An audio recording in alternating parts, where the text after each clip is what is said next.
Yesterday, Chief Minister of Karnataka, he has visited Tumkur to inaugurate the State Olympic Games. In that occasion, I invited him to my house for lunch. So he participated in the Olympic Games as well as in my house lunch also. He has taken the lunch and then he went to the stadium and where he inaugurated the Olympic Games. So after that he has returned to Bangalore. That's all the development of the yesterday. Apart from that, there is no political discussions as well as any of the other developments pertaining to the expansion or giving opportunity and all those things are not at all discussed. Not at all discussed. So a group of months oppose Rahul Gandhi visit Ayodhya.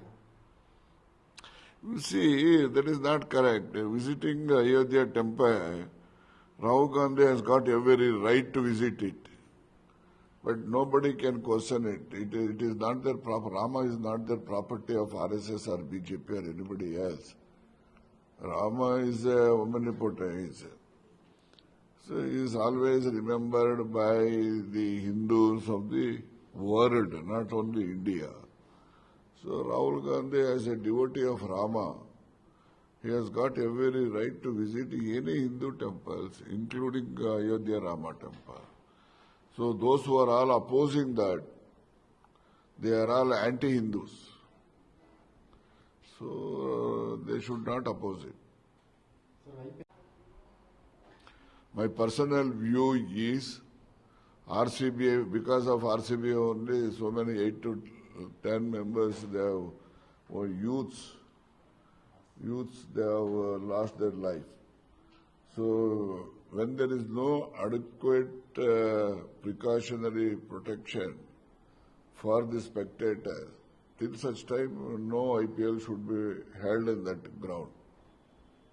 Lastly, BJP protest in Ballari. You see, being an opposition party, they have got every right to protest. Let them do it. It is all politicalization. You see, Siddaramaiah ji went on Padayatra from Bangalore to Ballari. Now they are planning to come to Bangalore from Ballari. Let them do it. There is nothing wrong in it. It is their right also. BJP also Padayatra. Yes, let them do it. No problem. Because being an opposition in the state as well as a ruling party in the nation, so they have every right to organize their party. To organize their party, they are using this Padayatra as also one of the arm. Let them do it.